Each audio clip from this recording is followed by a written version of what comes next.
दोस्तों, क्या आप जानते हैं ये दुनिया कब और कैसे बनी? आइए इस विषय में हम पवित्र बाइबल में जो लिखा है वो लाइव पढ़ते हैं। वो देखते हैं कि इस दुनिया का निर्माण कैसे हुआ।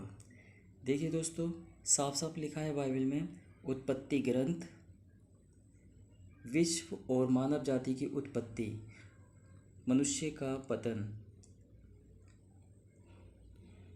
लिखा है अध्याय 1 में, प्रारंभ में ईश्वर ने स्वर्ग और पृथ्वी की सृष्टि की।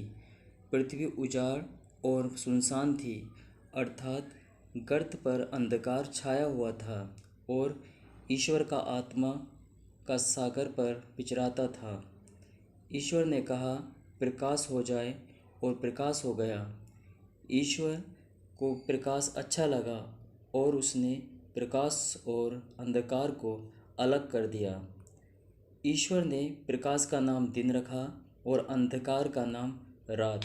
संध्या हुई और फिर भोर हुआ, ये पहला दिन था। ईश्वर ने कहा, पानी के बीच एक छत बन जाए जो पानी को पानी से अलग कर दे, और ऐसा ही हुआ।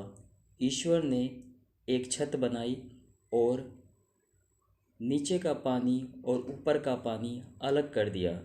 ईश्वर ने छत का नाम आकाश। संध्या हुई और फिर भोर हुआ, ये दूसरा दिन था।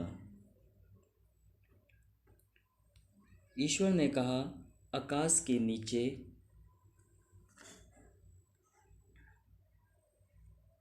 का पानी एक ही जगह इकट्ठा हो जाए और थल दिखाई पड़े, और ऐसा ही हुआ।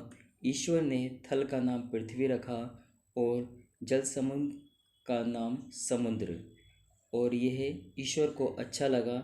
ईश्वर ने कहा, पृथ्वी पर हरियाली लहराए, बीजदार पौधे और फलदार पेड़ उत्पन्न हो जाएं, जो अपनी अपनी जाति के अनुसार बीजदार फल लाएं। और ऐसे ही हुआ। पृथ्वी पर हरियाली उगने लगी, अपनी अपनी जाति के अनुसार पैदा करने वाले पौधे और बीजदार फल देने वाले पेड़, और ईश्वर को अच्छा लगा। संध्या हुई और फिर भोर हुआ, ये तीसरा दिन था। ईश्वर ने कहा, दिन और रात को अलग कर देने के लिए आकाश में नक्षत्र हों, उनके सहारे पर्व निर्धारित किए जाएं, और दिनों तथा वर्षों की गिनती हो।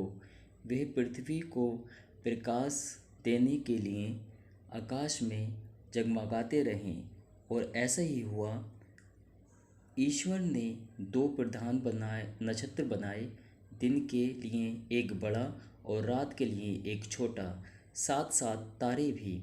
ईश्वर ने उनको आकाश में रख दिया, जिससे वे पृथ्वी को प्रकाश दें, दिन और रात का नियंत्रण करें, और प्रकाश तथा अंधकार को अलग कर दें। और यह ईश्वर को अच्छा लगा।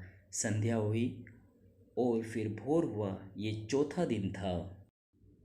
ईश्वर ने कहा, पानी जीव जंतुओं से भर जाए, और आकाश के नीचे पृथ्वी के पक्षी उड़ने लगे। ईश्वर ने नाना प्रकार के जीव जंतुओं की सृष्टि की, जो पानी में भरे हुए हैं, और उसने नाना प्रकार के पक्षियों की भी सृष्टि की, और ये ईश्वर को अच्छा लगा। ईश्वर ने उन्हें ये आशीर्वाद दिया, फलो फूलो, समुद्र के पानी में भर जाओ, और पृथ्वी पर पक्षियों की संख्या बढ़ती जाए। संध्या हुई और फिर भोर हुआ, ये पांचवा दिन था। ईश्वर ने कहा, पृथ्वी नाना प्रकार के घरेलू, जमीन तथा रेंगने वाले और जंगली जीव जंतुओं को पैदा करें, और ऐसा ही हुआ। ईश्वर ने नाना प्रकार के जंगली, घरेलू और जमीन पर रेंगने वाले जीव जंतुओं को बनाया, और यह ईश्वर को अच्छा लगा। ईश्वर ने कहा, हम मनुष्य को अपना प्रतिरूप बनाएं, वे हमारे सदृश हों। वे समुद्र की मछलियों, आकाश के पक्षियों, घरेलू और जंगली जानवरों और ज़मीन पर रेंगने वाले सब जीव जंतुओं पर शासन करें। ईश्वर ने मनुष्य को अपना प्रतिरूप बनाया। उसने उसे ईश्वर का प्रतिरूप बनाया। उसने नर और नारी के रूप में उसकी सृष्टि की। ईश्वर ने ये कहकर उन्हें आशीर्वाद दिया, फलो फूलो, पृथ्वी पर फैल जाओ और उसे अपने अधीन कर लो। समुद्र की मछलियों, आकाश के पक्षियों और पृथ्वी पर विचरने वाले सब जीव जंतुओं पर शासन करो। ईश्वर ने कहा, मैं तुमको पृथ्वी भर के बीज पैदा करने वाले सब पौधे और बीजदार फल देने वाले सब पेड़ देता हूँ। वे तुम्हारा भोजन होगा। मैं सब जंगली जानवरों को, आकाश के सब पक्षियों को, पृथ्वी पर विचरने वाले जीव जंतुओं को उनके भोजन के लिए पौधों की हरियाली देता हूँ। और ऐसा ही हुआ। ईश्वर ने अपने द्वारा बनाया हुआ सब कुछ देखा और ये उसे अच्छा लगा। संध्या हुई और फिर भोर हुआ। ये छठा दिन था। इस प्रकार आकाश तथा पृथ्वी और जो कुछ उनमें है सबकी सृष्टि पूरी हुई। सातवें दिन ईश्वर का क्या हुआ, कार्य समाप्त हुआ। उसने अपना समस्त कार्य समाप्त कर सातवें दिन विश्राम किया।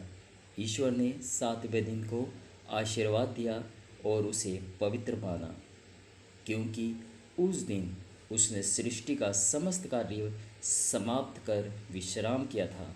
यह है आकाश और पृथ्वी की उत्पत्ति का वृत्तांत। जय श्री की। ये प्रभु की बाणी है। ईश्वर को धन्यवाद।